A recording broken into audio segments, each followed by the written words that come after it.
되는 과정이고요. 끝나면은 원래는 1단계는 우리가 다 나눠졌었잖아요. 셀 양육 조로 편성이 돼가지고 흩어졌었는데 2단계는 원래 목장에 가서 목장 나눔지를 활용해서 목장 나눔을 진행하는 방식으로 진행될 겁니다. 그래서 오늘은 우리 김성호 목사님 모셔볼 텐데 우리 박수로 처음이죠, 목사님. 네. 굉장히 지금 기대하는 마음을 갖고 올라왔을 겁니다. 네, 우리 큰 박수로 우리 모셔보도록 하겠습니다. 박수 볼까요?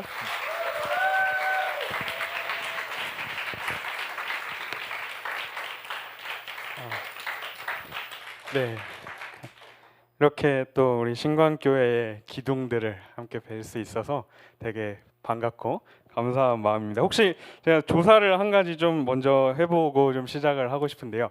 혹시 20대 한번 손 좀 들어주시겠어요? 20대. 네, 엄청 많네요. 네, 내려주시고 30대 혹시 계신가요? 네, 저와 함께 같이 늙어가는 네, 감사합니다. 손 내려주시고 네, 30대 응원합니다. 네, 저 셀프 응원이에요. 네, 감사합니다. 제가 일과를 이렇게 맡게 됐는데 다른 이유가 있어서는 아니고 제가 셀양육 담당자거든요. 네, 그래서 맨 첫 번째 강을 이렇게 제가 맡아서 좀 진행을 하게 됐습니다. 그래서 우리가 좋은 소식이 있어요. 원래 저희가 이렇게 셀양육 교재가 있거든요. 1단계 때 교재 받으셨었죠. 네, 있는데 이 교재를 보면은 셀양육 2단계가 원래는 8주 과정이에요. 8주 과정. 근데 저희 교회는 굉장히 은혜로운 교회예요. 왜냐하면 이 8주 과정을 줄여서 6주 과정만 하기 때문에 그래서 네, 기쁜 소식이고 제가 그리고 강의를 이렇게 크게 길게 하는 재주가 없습니다. 할렐루야. 근데 근데 그게 이제 뭐 깨질 수도 있고 네, 그런데 이렇게 같이 귀한 청년분들 만나가지고 함께 또 말씀도 나누고 강의할 수 있는 시간 허락해 주셔서 되게 감사하고 이 시간을 통해서 우리가 조금 더 우리 믿음의 성장이 일어날 수 있는 시간이 되기를 소망합니다. 우리가 셀양육 1단계가 기독교의 가장 기본적인 그런 진리들을 좀 배우고 서로 관계 1대1을 했었잖아요. 관계를 맺으면서 공동체를 이루는 게 셀양육 1단계의 목적이었다라고 한다면 2단계부터는 우리가 그리스도인으로서 이제 새로운 삶을 살기 시작하는데 어떻게 살아가야 하는 것인가, 우리가 그리스도인으로서 어떤 삶을 살아가야 할 것인가, 이 부분을 조금 집중적으로 다루고 있습니다. 그래서 2단계에서 뭐가 중요하냐면 저희가 하는 과제들이 있어요. 매주 하는 과제들이 있고 그래봐야 저희 늘 하는 거 이제 성경 읽기, 뭐 기도하기, 큐티하기 이런 것들인데 그런 것들을 우리가 실제로 실천해 보면서 하나님의 말씀대로 살아보면서 하나님을 경험하고 하나님이 정말 내 삶에서 이렇게 순종할 때 일하시는구나, 이것들을 경험하고 성장해 가는 게 2단계의 목적입니다. 그래서 이 자리에 계신 우리 귀한 청년들이 좀 6주 동안 하나님 말씀 들으면서 또 강의 들으면서 깨닫고 도전받는 부분들이 있다면 그런 부분들을 좀 실천해 보시고 잘 안 되더라도 또 도전해 보시고 그런 하나님께서 부어주시는 은혜들을 좀 함께 누리는 귀한 시간이 됐으면 좋겠습니다. 우리가 신앙생활을 한다고 할 때 나 혼자 신앙생활 한다라고 생각하는 사람들이 많아요. 참 요즘 같은 시대에는 워낙 또 개인주의가 많이 발달했기 때문에 그런 것들이 더 심해진 것 같아요. 저도 이제 되게 말이 없거든요.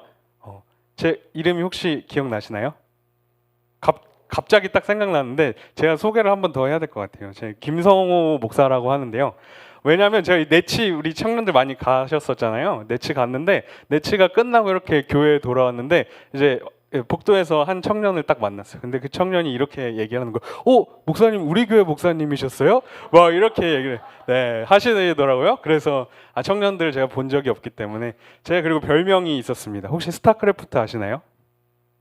네, 다크 템플러라고 이렇게 투명한 안 보이는 그런 유닛이 있는데 제가 이렇게 존재감 지우는 게 특기예요. 그래서 이렇게 있는 것 같으나 없을 때도 있고 없는 것 같으나 있을 때도 이렇게 있는데 이렇게 만나 뵙게 돼서 반갑다고 다시 한번 인사를.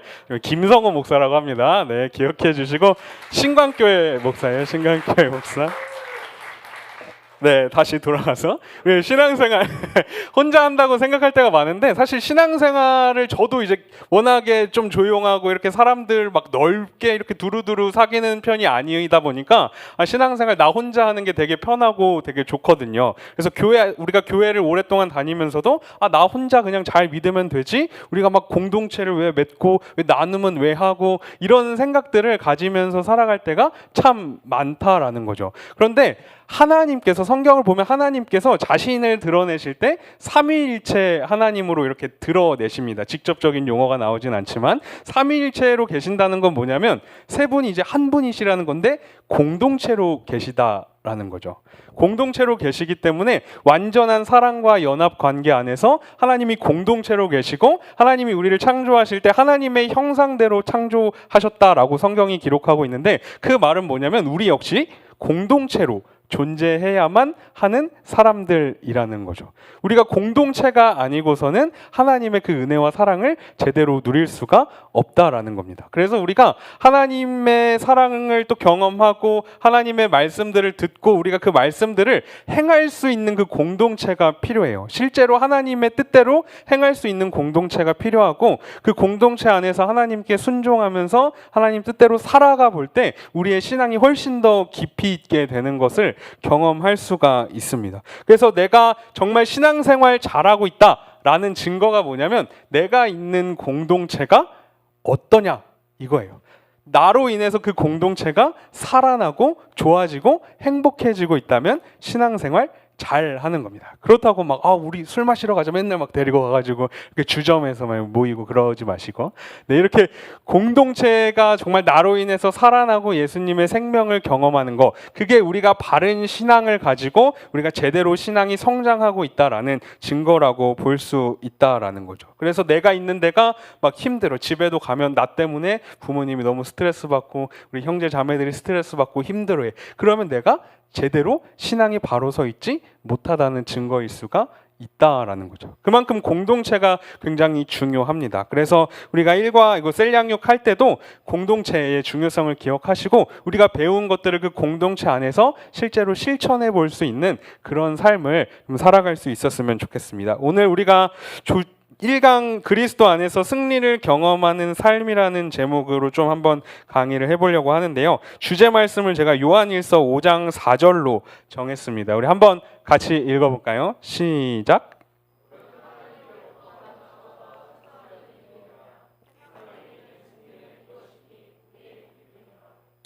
아멘. 첫 번째 제목은 뭘까요? 그리스도 안에서 승리를 경험하는 삶입니다. 이 제목 속에 참 많은 의미가 있다라고 생각이 돼요. 이 승리라는 말이 등장하는데, 이 승리라는 것은 어떤 싸움이나 시합에서 겨루어서 이기는 것을 승리라고 이야기를 합니다. 그러니까 이 승리라는 말 속에 뭐가 전제되어 있냐면 그곳이 싸움터라는 거예요. 싸움이 있다 라는 것을 전제하고 있습니다. 그러니까 승리를 경험하는 삶은 사실 싸움이 있는 삶을 이야기한다고 할 수가 있어요. 그래서 성경에도 에베소서 6장을 보면 그리스도인의 삶을 영적인 전쟁이라고 표현하기도 합니다.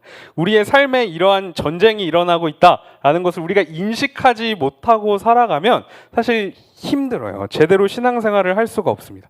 집에서 부모님이 싸우셨어요. 한판 이렇게 싸우셨는데 막 눈치 없이 그것도 모르고 딱 들어가서 오늘 치킨 사줘 막 이러면은 부모님한테 당할 수가 있겠죠. 그곳이 싸움터다라는 것을 우리가 기억하고 있어야 제대로 대처를 할 수가 있단 말이에요. 양쪽에서 중재자의 역할도 하고, 그런 것처럼 우리의 삶이 전쟁이라는 거예요. 그냥 막 먹고 사는 이런 전쟁이 아니라 영적인 전쟁터다라고 성경에서는 분명하게 이야기를 하고 있어요. 그래서 우리가 이 삶에 영적인 전쟁이 있다라는 것을 인식하지 못하면 우리가 제대로 신앙생활을 할 수가 없습니다. 예수님 믿기 이전에는 사실 이 전쟁이 없거든요. 그냥 내가 살고 싶은 대로, 내가 하고 싶은 대로 마음대로 살아가면 됩니다. 마귀도 이것을 방해하지 않아요. 왜냐하면 그냥 가만히 내버려 두면 알아서 스스로 파멸의 길로 가기 때문에, 스스로 멸망의 길로 가기 때문에 건드리지 않아요. 마귀의 목적이 뭐냐면 우리가 하나님과 상관없는 그런 삶을 살게 하는 것이 마귀의 목적입니다. 그래서 그냥 내버려 두면 알아서 멸망하니까, 알아서 그 마귀의 목적을 이루어주니까 마귀도 예수님 믿기 이전의 사람들은 건드리지 않아요. 그런데 우리가 예수님을 믿기 시작하면 변화가 일어납니다. 우리 한번 에베소서 2장 3절 같이 한번 읽어보겠습니다. 시작. 전에는 우리도 다 그 가운데에서 우리 육체의 욕심을 따라 지내며 육체와 마음에 원하는 것을 하여 다른 이들과 같이 본질상 진노의 자녀이었더니, 우리가 본질상 진노의 자녀였다는 건 뭐냐면 우리가 원래 사탄의 지배를 따라서 마귀의 자녀로 살아가고 있는 존재였다라고 성경은 이야기하고 있습니다. 그러니까 인간을 자연 상태 그대로 내버려 두면 하나님의 진노와 심판과 형벌을 피할 수가 없는 상태다라고 이야기를 할 수가 있겠죠. 하지만 하나님께서 우리를 사랑하셔서 우리를 멸망의 자리에 그냥 내버려 두지 않으십니다. 우리를 예수님과 함께 살리셨다라고 성경은 기록하고 있는데, 내가 있어야 할 그 심판의 자리에 예수님께서 대신 서시고 예수님이 계셔야 할 그 영광의 자리에 나를 대신 앉혀주신 거예요. 이걸 우리가 은혜라고 이야기하고 복음이라고 이야기할 수가 있습니다. 원래 하나님께서 우리를 그냥 내버려 두셔도 아무런 상관이 없었어요. 그냥 우리가 멸망하도록 내버려 두셔도 상관없었지만, 그런 우리를 하나님께서 예수님을 보내주셔서 영광의 자리에 대신 앉혀주셨다라는 거죠. 그래서 우리가 예수님을 믿고 그리스도인이 되는 순간에 우리 안에 전쟁이 시작이 됩니다. 어떤 전쟁이냐? 내 삶의 주인이 나인가 하나님인가 하는 이 전쟁이 시작이 돼요. 우리 안에 내적인 고민과 갈등들이 생겨납니다. 이게 하나님이 기뻐하시는 걸까? 아니면 내가 기뻐하는 걸까? 이런 고민 해본 적 있으시지 않습니까? 내가 이곳을 갈 것인가 말 것인가? 내가 지금 이 상황에서 이렇게 이야기하는 것이 내 감정을 푸는 것인가? 아니면 하나님이 기뻐하시는 것인가? 이게 영적인 전쟁이라고 할 수가 있는 거거든요. 그래서 우리가 때로는 승리할 때도 있고 때로는 패배할 때도 있고 그렇게 살아가고 있습니다. 근데 이 영적인 전쟁이 막 믿음 좋고 특별한 그리스도인들에게만 찾아오는 것이 아니라 모든 그리스도인들에게 찾아오는 것이라고 성경은 이야기를 하고 있습니다. 내가 예수님을 믿었는데 아무런 고민이 없어. 막 술집 그냥 너무 가고 싶어. 나 그냥 욕하고 안 좋은 일 하는 거 너무 그냥 하는데 아무런 거리낌이 없어요. 마음의 양심의 가책조차 느껴지지가 않아요. 주일에 교회 빠지는데 아무런 그래 뭐 빠질 수도 있지. 뭐 어때? 이런 마음. 이런 내 안에 그런 영적인 고민과 갈등 이런 것이 없다면 내가 정말 예수님을 믿고 있는 게 맞나? 다시 한번 점검해 볼 필요가 있다라는 거죠. 왜냐하면 우리가 예수님을 진짜 믿기 시작하는 그 순간부터 우리 안에 영적인 전쟁이 찾아온다고 성경이 분명하게 이야기하고 있기 때문이에요. 그래서 우리 그리스도인들이 싸우는 그 영적인 싸움의 적은 누구냐면 우리 안에 여전히 남아있는 그 죄, 그리고 이 세상과 사탄이라고 성경은 이야기하고 있어요. 다른 것과 싸우면 안 돼요. 우리 옆에 계신 분들 한번 바라보면서 얘기해 볼까요? 싸우지 말자. 네, 옆에 계신 분들이랑 싸우면 안 된다는 거예요. 저 교회 안에서도 보면 우리가 사실 예수님 안에서 한 몸인데 같은 몸끼리 싸울 때가 너무나 많아요. 근데 우리의 적은 내 옆에 있는 그 사람이 아니라 우리 집에 있는 그 사람이 아니라 우리 안에 있는 죄다. 우리 이 세상을 다스리고 있는 마귀다라는 것을 우리가 기억할 필요가 있습니다. 그래서 오늘 우리가 일과를 통해서 좀 전달하고 싶은 것은 우리의 삶이 영적인 전쟁터라는 거예요. 그리고 우리가 그 영적인 전쟁에서 어떻게 하면 승리할 수 있는가, 이것을 좀 같이 살펴보고 싶은데요. 우리가 어떻게 영적인 전쟁에서 승리할 수 있을까? 한번 우리 첫 번째 받은 게 있으신가요 혹시? 없나요? 네, 있으면 고개를 끄덕여 주시고 없으면 고개를 흔들어 주세요. 네. 네, 없으시죠? 네, 그러면 우리가 어떻게 이 영적인 전쟁에서 승리할 수 있을까? 첫 번째 이렇게 이야기를 할 수 있을 것 같아요. 그리스도 안에서의 승리라고 이렇게 나오는데 우리 갈라디아서 2장 20절 말씀 한번 같이 읽어보겠습니다. 시작. 내가 그리스도와 함께 오직 내 안에 그리스도께서 사시는 것이라. 이제 내가 육체 가운데 사는 것은 나를 사랑하사 나를 위하여 자기 자신을 버리신 하나님의 아들을 믿는 믿음 안에서 사는 것이라. 아멘. 먼저 우리의 정체성에 대해서 우리가 생각해 볼 필요가 있습니다. 우리의 정체성이 뭘까? 정체성, 내가 누구냐는 거죠. 내가 누구냐? 나는 누구일까요? 한번 생각해 보셨나요? 우리 저희 막 질풍노도의 시기 막 청소년기 지날 때 한 번씩 생각해 보시잖아요. 결론이 혹시 내지셨나요? 내가 누구인가? 네, 그 고민이 참 힘든 것 같아요. 사실 예수님 안 믿는 사람은 그 고민을 평생 하다가 죽는 것 같다는 생각이 드는데, 우리의 정체성, 우리가 보통 스스로 이렇게 생각을 할 때가 많아요. 그리스도인, 뭐 성도, 신자, 크리스천, 뭐 기독교인, 다양하게 표현할 수가 있는데, 우리가 그리스도인이라는 거거든요.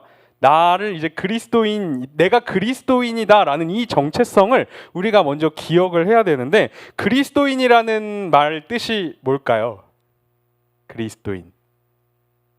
뭐 그리스도인, 성도, 신자, 크리스천, 기독교인 다 똑같은 말이라고 할 수 있습니다. 무슨 뜻일까요? 그리스도인이? 난 그리스도인이야, 나 크리스찬이야, 뭐 이렇게. 네, 그리스도인이 뭘까요? 네, 감사합니다. 이렇게 대답해 주셔서 순간적으로 중등부 온 줄 알았어요. 네. 갑자기 눈앞이 깜깜해지는 그런. 네. 그렇죠. 우리가 그리스도인 뭐냐면 보통은 우리 하나님 믿는 사람, 그렇죠. 예수 그리스도를 믿는 사람들을 그냥 그리스도인이다라고 이야기를 하는데, 이 말에 조금 더 의미를 좀 생각해 보면 그리스도인이라는 말이 뭐냐면 내가 그리스도 안에 있다는 거예요. 이게 조금 더 풀어서 얘기하면 내가 예수 그리스도께 속해 있다. 이걸 조금 더 쉽게 풀어서 하면 내가 예수님의 것이다. 그러니까 예수님의 것, 그러니까 예수님의 사람들을 가리켜서 우리가 그리스도인이라고 이야기를 합니다. 이 말이 뭐냐면 내 주인이 내가 아니라 예수님이시다. 이것을 고백하는 사람들이 그리스도인이라고 이야기할 수가 있습니다. 연애나 결혼은 아직 안 하셨으니까 청년부에 계시겠죠? 연애할 때 그런 말 혹시 해보셨나요? 마음속으로 대답해 보세요. 너는 내 거야. 해보세요. 네. 저는 많이 해봤는데. 네, 지금도 한 번씩 합니다. 너는 아내한테 당신은 내 거일세. 막 이러면서 이런 거 하는데, 형식상 하는 거예요. 명목상 이렇게 너는 내 거야. 하지만 사실은 마음속에 어떤 생각이 있냐면 나는 예수님의 것이다. 이런 생각을 가지고 이제 아내를 위해서, 남편을 위해서 그런 말을 해줄 필요가 있습니다. 네. 그래서 우리가 막 연애할 때 넌 내 거야. 막 너 없이 못 살아. 막 이러면서 자기를 이제 그 사람한테 막 귀속시키는 그런 일들을 할 때가 있는데, 사실 그리스도인은 누구 거냐면 예수님 거라는 거예요. 내가 그리스도인이다라는 말의 뜻이 뭐냐면 나는 예수님의 것인, 예수님의 사람이다라는 말이 그리스도인이라고 할 수가 있는 거죠. 이게 구원받았다라는 거거든요. 예수님 안에 있어야만 예수님의 것이 된 사람이 구원받은 사람인데, 우리가 구원받았음에도 불구하고 아까 그 갈라디아서 2장 20절 말씀 보면 여전히 육체 가운데서 살아가고 있다라고 이야기를 하고 있습니다. 이게 무슨 말이냐면 예수님을 믿어가지고 구원받아가지고 이제 내가 예수님께 됐어요. 예수님의 것이 되었는데 여전히 예수님 믿기 이전에 본성, 그 본성이 뭐냐면 내가 하고 싶은 대로 내 뜻대로 살아가고자 하는 마음이 여전히 내 안에 남아 있다라는 거예요. 근데 그럼에도 불구하고 내가 나의 주인이 내가 아니라 예수님이십니다 라는 것을 고백하면서 그걸 믿으면서 살아가는 사람들이 그리스도인이라고 할 수가 있습니다. 그래서 우리가 영적으로 막 되게 막 신령하고 홀리한 막 그런 삶을 살아가다가도 우리의 믿음이 약해지면 어떤 일이 벌어지냐면 내가 원래 예수님 믿기 이전에 살았던 모습으로 다시 돌아가는 그런 모습들이 우리 안에 나타나는 거예요. 왜냐하면 우리가 여전히 육체 가운데서 살아가고 있기 때문에 우리의 믿음이 약해지면 다시 예전의 본성이 우리 안에서 표출이 된다라고 할 수가 있는 것입니다. 그래서 우리가 영적인 전쟁에서 승리하기 위해서는 예수님을 나의 주인으로 고백하고 모시는 것이 첫 번째 단계라고 이야기할 수가 있습니다. 우리가 영적인 싸움에서 승리할 수 있는 비결은 뭐냐면 우리가 예수님 안에 있는 것이다. 왜냐하면 예수님께서는 이미 그 전쟁을 승리로 이끄신 분이시기 때문에 십자가에서 죽으시고 부활하실 때 예수님 그 모든 영적인 전쟁에서 승리하셨어요. 완전하게 승리하셨기 때문에 승리하신 그 예수님께 속해서 살아갈 때에만 우리에게 찾아오는 영적인 싸움에서 승리를 경험하면서 살아갈 수가 있다. 자, 그래서 고린도후서 2장 14절 말씀 한번 같이 읽어보겠습니다. 시작. 항상 우리를 그리스도 안에서 이기게 하시고 우리로 말미암아 각처에서 그리스도를 아는 냄새를 나타내시는 하나님께 감사하노라. 요한일서 4장 4절도 한번 같이 읽어볼까요? 네, 시작. 자녀들아 너희는 하나님께 속하였고 또 그들을 이기었나니 이는 너희 안에 계신 이가 세상에 있는 자보다 크심이라. 이 공통점이 뭐냐면 우리가 예수 그리스도 안에 있을 때 승리하게 된다라는 거죠. 우리의 힘으로는 우리에게 찾아오는 그 영적인 싸움에서 승리할 수가 없어요. 저도 목사지만 맨날 영적 싸움에서 집니다. 네. 매일 쓰러지고 넘어지고 막 내 삶을 보면 막 되게 예수님 안 믿는 사람 같은 그런 모습이 되게 제 안에서 많이 있는 것을 볼 수가 있어요. 막 사람들과 관계 맺고 또 혼자 막 생각하고 막 하는 것들 보면 돌아보면 내가 진짜 예수님 믿는 사람처럼 잘 못 살아가고 있구나 하는 부분들이 너무나 많다라는 거죠. 우리 힘으로는 그 영적인 싸움에서 승리할 수가 없다라는 거예요. 그런데 우리가 그럼에도 불구하고 예수님 안에 있으면서 예수님을 우리의 주인으로 고백하면서 나아갈 때 반드시 최종적으로 승리하게 된다는 것을 성경은 약속하고 있습니다. 내가 하나님, 그 영적인 싸움이 나한테 찾아왔을 때 하나님 이런 고민과 이게 내가 기뻐하는 것인가 하나님이 기뻐하시는 것인가 이 고민 가운데 싸움 가운데 선택하면서 나아갈 때 우리가 하나님의 뜻대로 순종하면 그 싸움은 이제 내가 싸우는 싸움이 아니라 하나님께서 싸우시는 싸움이 되기 때문에 우리가 승리할 수가 있어요. 그래서 우리가 이 승리를 경험하는 것이 굉장히 중요합니다. 그래서 우리가 승리할 수 있는 비결은 뭐냐면 예수님께 내 삶에 내 마음의 통치권을 계속해서 내어 드리는 거예요. 예수님이 내 안에 일해 주십시오. 예수님이 내 삶의 주인이 되어 주십시오. 계속 내어드리면 내어드릴수록 내가 내어드리는 퍼센트가 높아지면 높아질수록 우리는 승리를 경험하면서 살아갈 수가 있습니다. 하나님의 사랑이 우리가 영적인 싸움에서 승리할 수 있는 원천이 된다고 할 수가 있어요. 제가 예전에 기사를 읽은 것 중에 미국의 다니엘 켈리라는 이제 여성분과 또 테일러 모리스라는 남성분 이렇게 기사를 읽은 적이 있는데 이 테일러 모리스라는 남자분이 이제 어려서부터 이 둘이 교제를 했어요. 고등학생 때부터 교제를 오랫동안 이렇게 하다가 이제 남자가 군대를 가고 군대에서 훈련을 받다가 지뢰를 이렇게 잘못 밟아가지고 사지를 다 절단하게 됩니다. 몸뚱아리만 이렇게 남아 있어요. 그런 상태가 되니까 그 얘기를 이제 여자친구였던 이 사람이 들은 거죠. 듣고서 이제 막 모든 걸 막 다 내려놓고 그 남자친구한테 와가지고 병원에서 옆에서 간호하면서 재활할 수 있도록 힘주고 옆에서 계속 함께 있어주면서 계속 사랑해주고 격려해주고 도와줬어요. 그리고 결국에 두 사람이 결혼을 합니다. 네. 혹시 사지 잃은 상대방이랑 결혼하실 수 있겠어요? 사지가 없는 사람이랑? 네.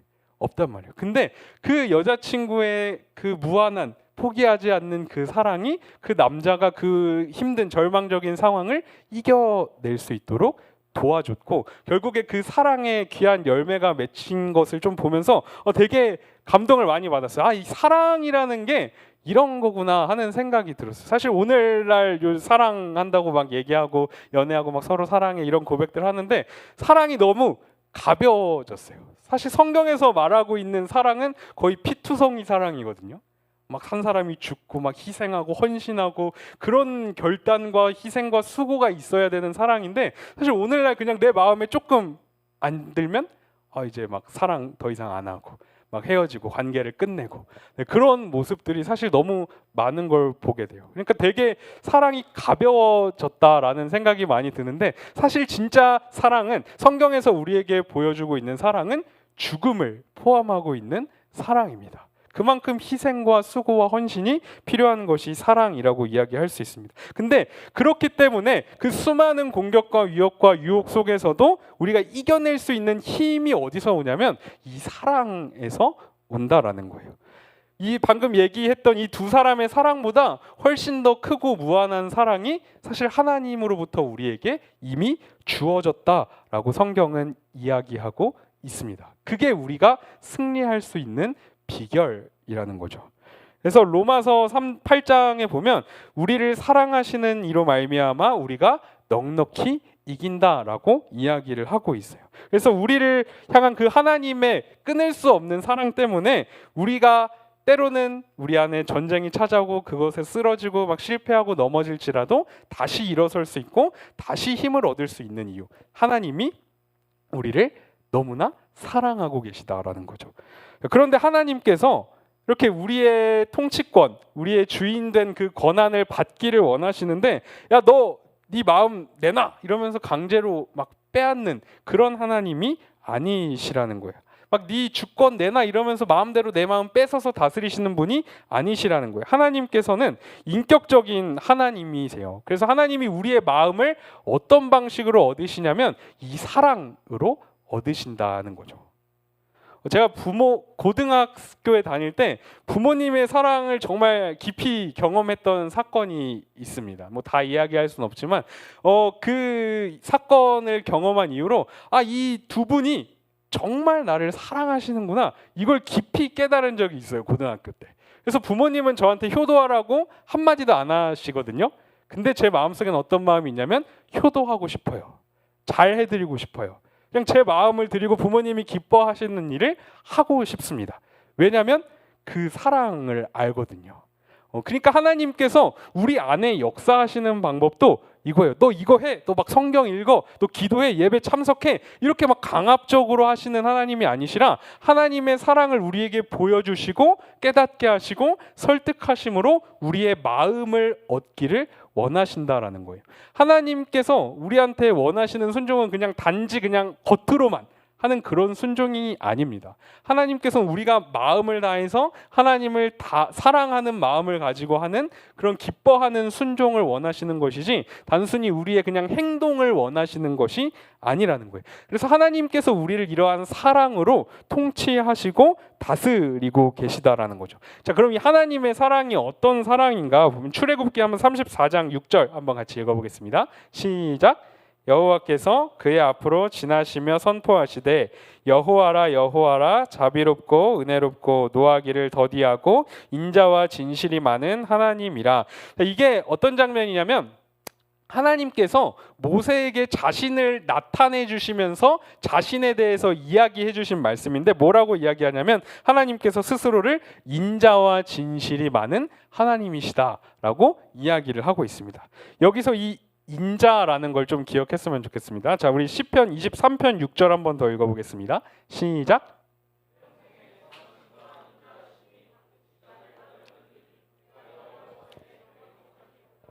아멘. 자, 여기서도 보면 여호와의 선하심과 인자하심이라는 말이 나오죠. 인자라는 게 무슨 표현인지 되게 성경에서 굉장히 중요한 단어가 이 인자라는 말이거든요. 인자하면 어떤 생각이 드세요?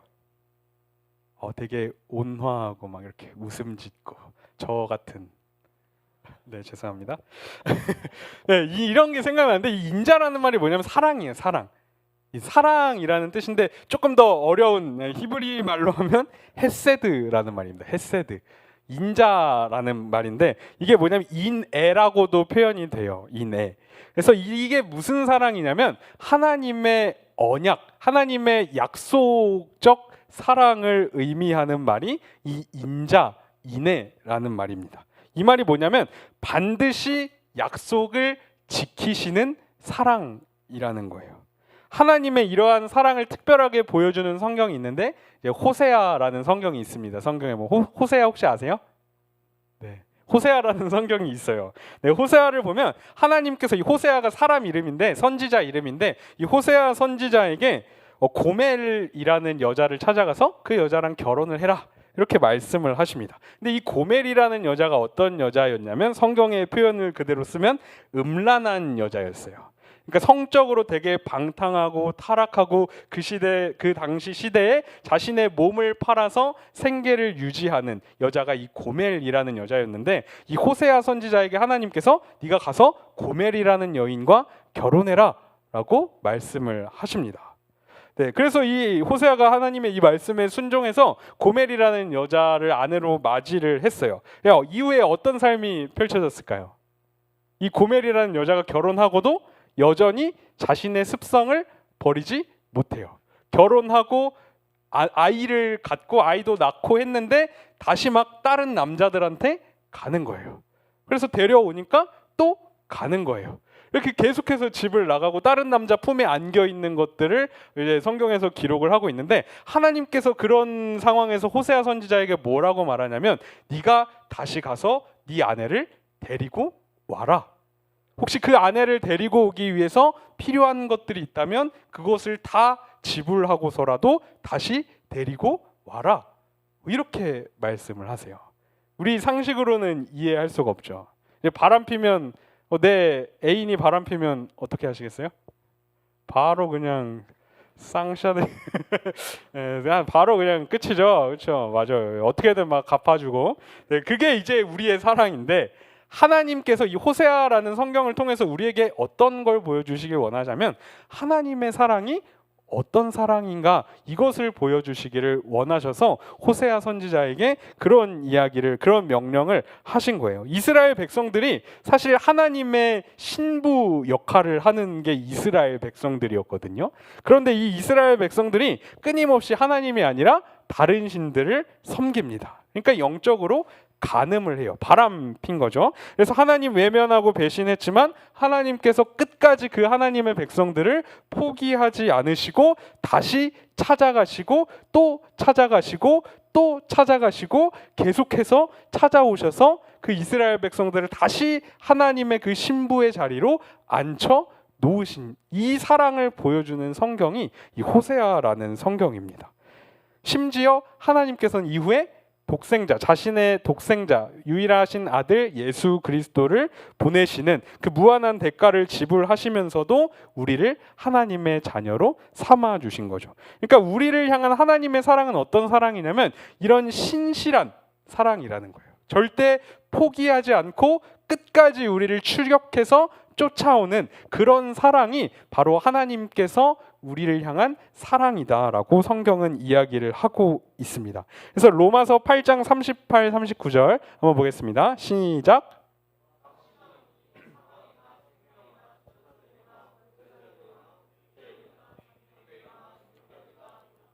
기쁨이나 다른 어떤 피조물이라도 우리를 우리 주 그리스도 예수 안에 있는 하나님의 사랑에서 끊을 수 없으리라. 자, 우리가 한 가지 좀 기억했으면 좋겠어. 하나님께서 우리가 생각할 때 하나님이 막 신앙생활 잘하는 사람 더 사랑하실 것 같잖아요. 그렇죠? 교회도 안 빠지고 나오고 성경 열심히 읽고 또 기도도 열심히 하고 교회에서 봉사도 잘하고 이런 사람 더 사랑하실 것 같잖아요. 그런데 하나님께서는 우리가 예수님을 얼만큼 닮았냐, 이것을 가지고 우리를 더 사랑하시고 덜 사랑하시는 것이 아니라 우리가 예수님 안에 있는 만큼 사랑하세요. 그런데 우리는 예수님 안에 항상 100% 있습니다. 이게 중요해요. 예수님 안에 나 예수님 안에 70%만 있어야지, 이게 안 된다는 거예요. 두 가지로 나눌 수가 있는데 나는 예수님 안에 있거나 없거나. 그러니까 100 아니면 0이에요. 그렇기 때문에 예수 믿는 사람들은 예수님 안에 항상 100% 있기 때문에 어떤 상황 속에서도 하나님께서 그 사랑을 거두지 않으시고 끝까지 사랑하신다라는 것을 좀 기억하셨으면 좋겠어요. 그래서 우리가 구원받은 하나님의 백성으로 살아가면서 막 때때로 이 영적인 전쟁에서 쓰러지고 막 질 때가 너무 많습니다. 좌절하고 낙심하고. 근데 그게 일시적인 것이라는 거예요. 일시적인 것. 왜냐하면 우리가 싸우고 있는 그 싸움은 궁극적으로 하나님께서 싸우시는 싸움이기 때문에 최종적으로 우리는 승리하게 된다. 이미 우리에게 주어진 그 승리를 우리가 얼마나 경험하느냐, 이 차이가 있을 뿐이지 우리에게는 승리가 이미 예수님 안에서 주어졌다라는 이 사실을 우리가 기억했으면 좋겠습니다. 그래서 하나님의 영원한 사랑이 우리를 붙잡고 있다라는 것을 우리가 기억할 때 넘어져도 다시 일어날 수가 있어요. 우리가 쓰러져도 다시 일어날 수가 있는 거거든요. 나를 정말 사랑해주고 끝까지 믿어주고 붙잡아주는 그 한 사람이 있으면 때로는 우리가 정말 살다가 너무 지치고 힘들 때 그 사람에게 가면 위로받고 다시 힘을 얻을 수 있는 것처럼 하나님께서 우리에게 그런 사랑을 언제나 변함없이 공급해 주신다는 거예요. 그래서 그 하나님으로부터 우리가 이길 수 있는, 영적인 싸움에서 이길 수 있는 능력이 주어지게 됩니다. 이제 시편 37편 24절 한번 같이 읽어보겠습니다. 시작. 그는 넘어지나 아주 엎드러지지 아니함은 여호와께서 그의 손으로 붙드심이로다. 아멘. 그러니까 우리는 연약하지만 하나님은 강하신 분이세요. 그리고 우리는 그런 하나님의 것입니다. 그리고 하나님께서 그 강한 손으로 우리를 붙잡고 계시기 때문에 우리가 싸우고 있는 그 영적 싸움을 하나님 의지하면서 나아갈 때 우리가 이겨낼 수 있다라는 거죠. 그러니까 우리가 이렇게 예수님 안에 있을 때 승리를 경험해요. 내가 정말 이번에 내가 하고 싶은 거 또 이겨내고 정말 하나님이 기뻐하시는 그런 선택들을 하면서 살아갈 때 이 승리를 경험을 합니다. 그런데 이 승리를 경험하면 경험할수록 우리의 믿음이 자란다라고 이야기를 해요. 믿음이 자란다. 그러니까 믿음이 자란다라는 건 무슨 말이냐면 내가 신앙이 더 깊어지고 내가 신앙이 더 좋아진 것 같다. 이게 사실 무슨 말이냐면 내가 하나님을 더 신뢰하게 됐다. 내가 더 하나님을 의지하게 됐다. 이거랑 똑같은 말이거든요.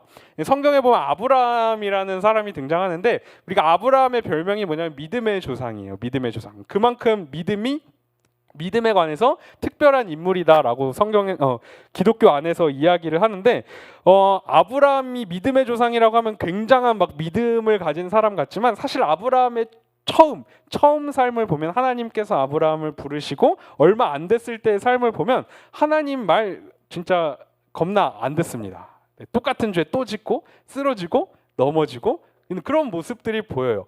그런데 그러면서도 하나님이 자신을 붙잡아 주시고 포기하지 않으시고 다시 일으켜 세워 주시고 다시 하나님의 길로 갈 수 있도록 인도해 주시는 것들을 아브라함이 계속해서 살면서 경험하게 된 거예요. 그러면서 나중에는 어떤 순종까지 하게 되냐면 그 100세 때 얻은 아들 이삭을 하나님께 드려라라는 그 말씀에도 아브라함이 기꺼이 순종할 정도로 하나님을 깊이 신뢰하지 않으면 못하는 일이거든요. 제가 아내랑 결혼해야겠다고 결심하게 된 이유가 있는데 혹시 커플 혹시 계신가요? 이 안에서 말고 나는 이제 애인이 있다. 올솔이신가요? 네, 제가 아내랑 결혼을 해야겠다라고 결심하게 된 계기가 있는데 예전에 커플끼리 하는 놀이 중에서 이렇게 서로 이렇게 이렇게 대고 넘어져 봐라 받아줄게 하고 이거 하는 거 있잖아요. 그거를 한 적이 있어요. 아내랑 이렇게 여자친구일 때 한 적이 있는데 아내한테 내가 잡아줄게 한번 넘어져 봐라 하는데 정말 일말의 망설임도 없이 그냥 몸을 확 내던지는 거예요. 그래서 이 사람이 나를 이만큼 신뢰하고 있구나. 이게 깨달아졌어요. 이게 경험되어지니까 이 사람이랑 이렇게 나를 신뢰하는 사람이라면 내가 평생을 함께해도 되겠다라고 생각해서 좀 결혼을 결심하게 됐는데 우리의 믿음이 뭐냐면 하나님을 향한 신뢰예요. 신뢰. 내가 하나님께 내 몸을 얼마나 던질 수 있느냐. 그래서 내가 던지는 만큼 내가 많이 던지는 사람은 그만큼 신앙이 믿음이 좋은 거예요. 내가 이런 상황 속에서도 하나님을 저렇게 신뢰해? 하나님께 어떻게 저렇게 믿고 감사할 수 있지? 이런 것들이 사실 내 믿음, 하나님을 향한 그 신뢰가 얼마나 깊은지를 보여주는 것입니다. 그래서 믿음이라는 것은 우리가 한순간에 막 성장하는 게 아니에요. 수련회 한번 갔다 온다고 내 믿음이 막 칸을 뚫을 정도로 막 올라가고 그런 게 아니라는 거예요. 믿음은 한순간에 그렇게 막 올라가는 게 아니라 우리가 차곡차곡 세월이 가면서 하나님을 경험해 가면서 우리의 믿음이 점차적으로 성장하고 성숙해져 가게 되는 겁니다. 그렇기 때문에 평생에 걸쳐서 이루어지는 거예요. 믿음의 성장은 언제까지 이루어지냐면 우리가 죽을 때까지 이루어지는 것이 믿음의 성장이라는 과정입니다. 그러니까 하나님을 향한 그 신뢰인데 그 하나님을 신뢰할 수 있는 키가 뭐냐면 바로 예수님이시라는 거예요. 그래서 예수님을 통해서 우리가 하나님이 어떤 상황 속에서도 나를 사랑하시는 분이시구나 이걸 발견할 수 있는 키가 바로 예수님께 있기 때문에 그래서 우리가 예수님을 알면 알수록 하나님을 더 사랑하고 신뢰할 수 있게 됩니다. 그래서 우리가 얼마나 예수님을 알고 있느냐가 곧 우리의 신앙이 얼마나 성숙한가로 이어진다라고 할 수가 있어요. 그래서 우리가 영적인 싸움에서 승리하기 위해서는 먼저 예수님을 알아야 됩니다. 예수님을 알아야 돼요. 근데 여기서 이 안다라는 게 뭐냐면 그냥 아는 게 아니에요. 제가 누구라 그랬죠? 이름이? 네, 감사합니다. 이제 안 잊어버리시겠죠? 여러분이 이제 저를 아는 거잖아요. 그렇죠? 근데 사실은 아는 게 아니에요. 네, 단순히 이름은 알지 모르지만 제가 어떤 사람이고 또 무엇을 좋아하고 어떤 성향을 가지고 있는지 모른단 말이에요. 저를 가장 잘 아는 사람은 누굴까요? 그렇죠, 아내죠, 아내. 사람이요? 하나님이 물론 저를 가장 잘 아시지만 아내란 말이에요. 맨 일거수일투족 그냥 함께 살아가니까, 그렇죠? 그런 거 안다라는 거, 성경에서 우리 신앙에서 안다라는 것은 이런 관계 속에서 인격적으로 알아가는 것을 안다라고, 성경에서 하나님을 알아라 할 때 그 안다는 그냥 단순히 하나님이 천지를 창조하셨고 뭐 나를 만드셨고 어떤 일을 하셨고 이것을 안다라고 이야기하는 것이 아니라 하나님과의 그 관계 속에서 내가 하나님을 얼마나 인격적으로 알고 있느냐, 이것을 이야기하는 건데 단순히 머릿속으로 아는 것이 아니에요. 머릿속으로 아는 것이 아니라 인격이 뭐냐면 이 지성, 감정, 의지, 지정이라고 얘기를 하는데 보통, 그래서 이 세 가지 요소를 다 충족시켜야 인격적인 알미다라고 이야기를 할 수가 있습니다. 그러니까 예수님에 대한 지식적인 알미 있어야 돼요. 예수님이 나를 위해서 무엇을 행하셨는지, 예수님이 어떤 분이신지 지식적으로 알아야 되고, 그 지식으로 인해서 내 마음에 그 하나님의 사랑과 은혜가 경험되고 감동이 되어야 합니다. 느껴져야 된다는 거예요. 그래서 하나님의 그 사랑이 느껴지니까 내가 그 사랑을 느낀 대로 그분 뜻대로 하고 싶은 마음이 생기고 그렇게 살아가는 거예요, 실제로. 그러니까 내가 지식적으로도 알고 내 감정으로도 느끼고 실제로 내 삶에서도 행동으로 그것이 나타날 때 인격적인 알미다라고 이야기를 해요. 우리 부모님들 기도 제목 중에 가장 많이 나오는 기도 제목 중에 하나가 이제 자녀들을 위한 기도 제목인데, 그 중에 가장 많이 나오는 게 뭐냐면 우리 자녀가 하나님을 인격적으로 만나게 해주세요. 이런 기도 제목을 굉장히 많이 내십니다. 근데 인격적으로 만난다라는 게 뭘까요? 그냥 이 수련회 가서 인격적으로 만난다. 수련회 가면 하나님 만나나요? 이 인격적으로 만난다는 거 역시 마찬가지죠. 하나님에 대해서 알아야 돼요. 지식적으로도. 이게 없으면 안 됩니다. 근데 저도 막 옛날에 이제 좀 지금도 젊지만 더 젊었을 때 막 수련회 때 뛰면서 막 찬양하고 날라다녔거든요. 허리 다치기 전까지는 날라다녔는데 그러면서 막 수련회 막 찬양하고 우리 내칠 가니까 우리 청년들 장난 아니에요. 막 엄청 뛰고 막 난리 났어. 그런 거 보면서 나 막 이번 내칠을 통해서 하나님 만났어. 막 이러는 청년들도 아마 있었을 줄로 생각이 되는데, 그냥 우리가 음악적인 요소들 들으면 우리의 감정이 막 자극이 되거든요. 그러면 내가 마치 하나님을 만난 것 같은 느낌이 들어요. 근데 그걸 하나님을 만났다고 하는 게 아니에요. 그냥 내 마음이 두근거리고 막 설레었고 그런 신기한 감정을 느꼈을 뿐인 거예요. 그러니까 우리가 하나님을 인격적으로 만났다, 예수님을 인격적으로 만났다는 건 뭐냐면 일단 지식이 있어야 됩니다. 그분이 어떤 분이시고 나를 위해서 무슨 일을 하셨는지 알아야 되고, 그 사실 때문에 내 마음이 실제로 감동되어야 되고, 그것이 끝나는 게 아니라 다시 삶으로 돌아와서 그분의 뜻대로 실제로 살아가는 모습까지 이어져야 그게 하나님을 인격적으로 만났다라고 할 수가 있는 거예요. 그래서 우리가 단순히 그냥 교회에 온다고 이렇게 예배 드린다고 하나님을 아는 것은 아닐 수도 있다라는 거죠. 우리 이사야 1장 12절 말씀 한번 같이 읽어볼까요? 시작. 너희가 내 앞에 보이러 오니 이것을 누가 너희에게 요구하였느냐.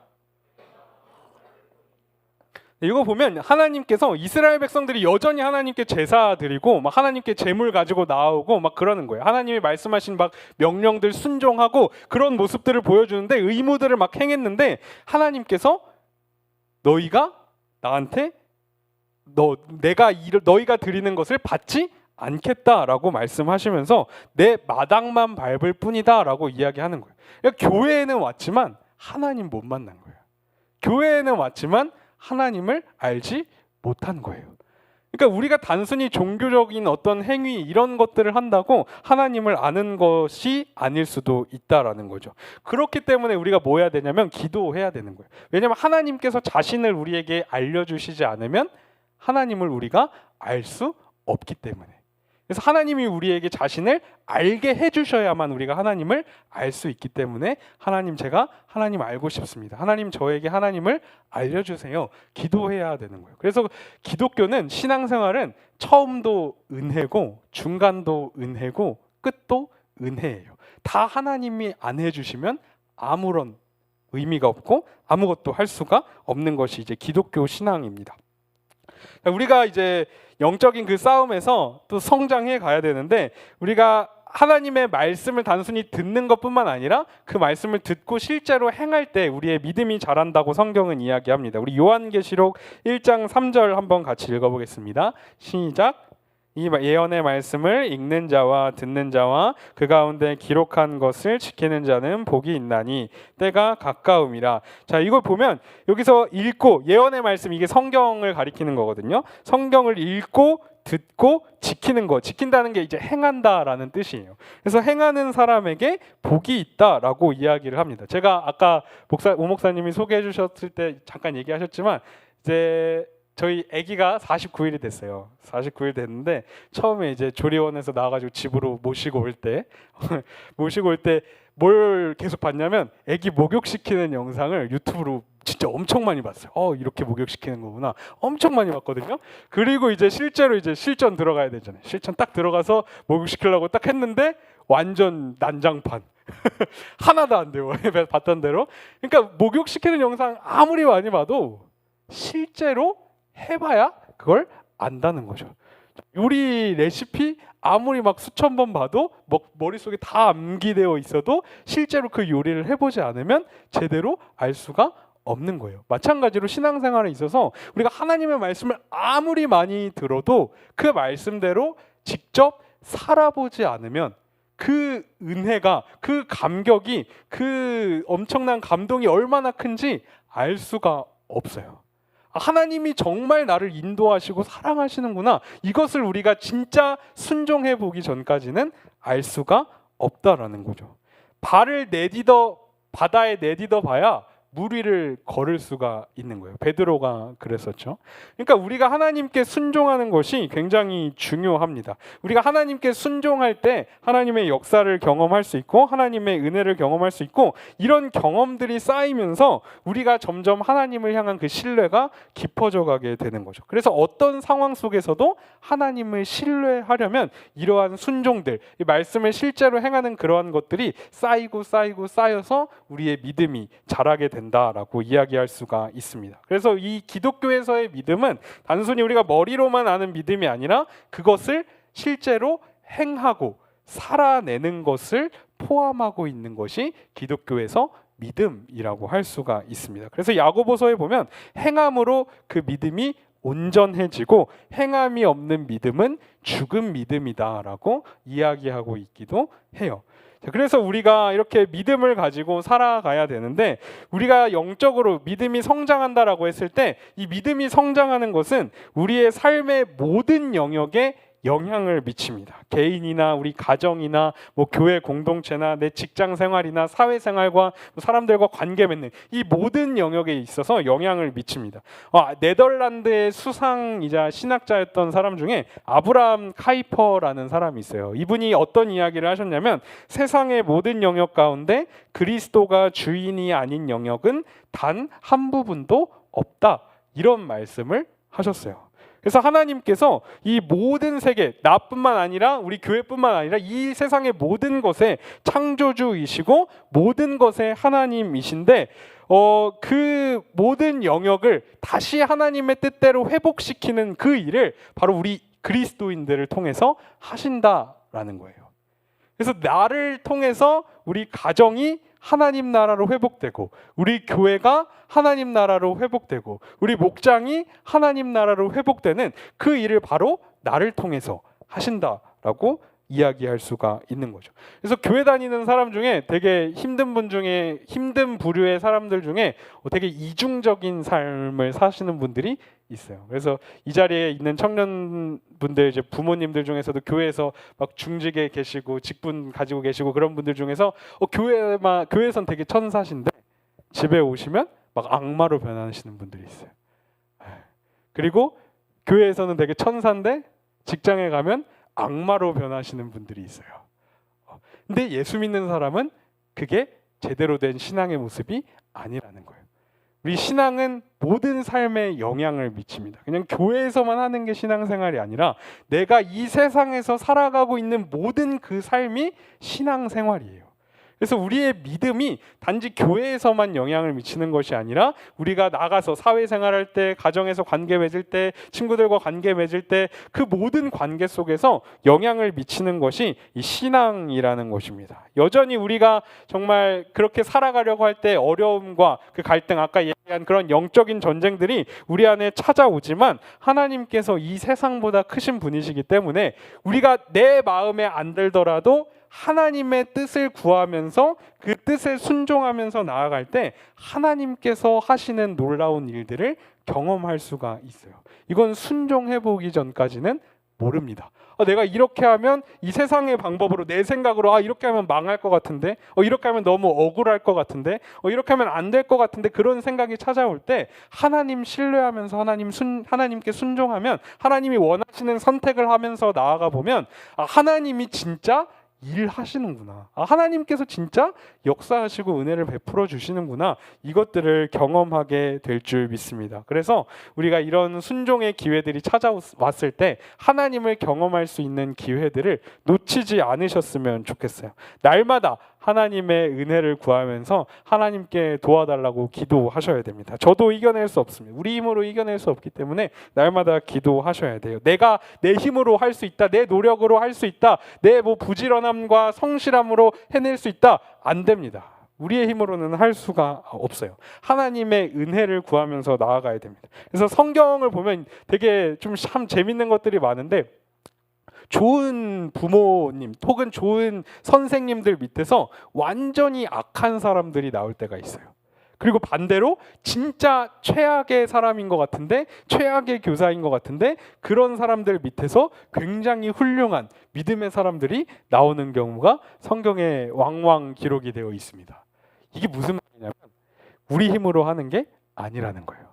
하나님 은혜로 되는 것이다 라는 것을 보여주기 위해서 성경에 그런 기록들이 참 많이 있습니다. 그래서 우리가 하나님의 은혜를 구하면서 나아가야 돼요. 우리 주기도문에도 보면 우리에게 일용할 양식을 주옵시고 이렇게 나와 있잖아요. 그래서 뭐 열흘 음식이 아니라 뭐 100일 음식이 아니라 1년 음식이 아니라 왜 일용할 음식을 달라고 예수님이 그 기도를 알려주셨을까 생각해 보면 날마다 우리에게 하나님의 도우심이 필요하다는 거예요. 하나님 도우심 없이는 한순간도 살아갈 수 없다는 그 믿음의 고백이 사실 이 주기도문 속에 담겨 있는 것입니다. 그래서 우리가 하나님을 날마다 의지하면서 나아갈 때 하나님이 너 이거 가지고 또 넘어졌냐? 너 또 왔니? 또 기도하니? 이렇게 절대 안 하신다는 거예요. 어서 와라. 내가 다시 일어날 수 있는 힘을 줄게. 다시 내가 너한테 은혜를 줄게. 다시 해보자.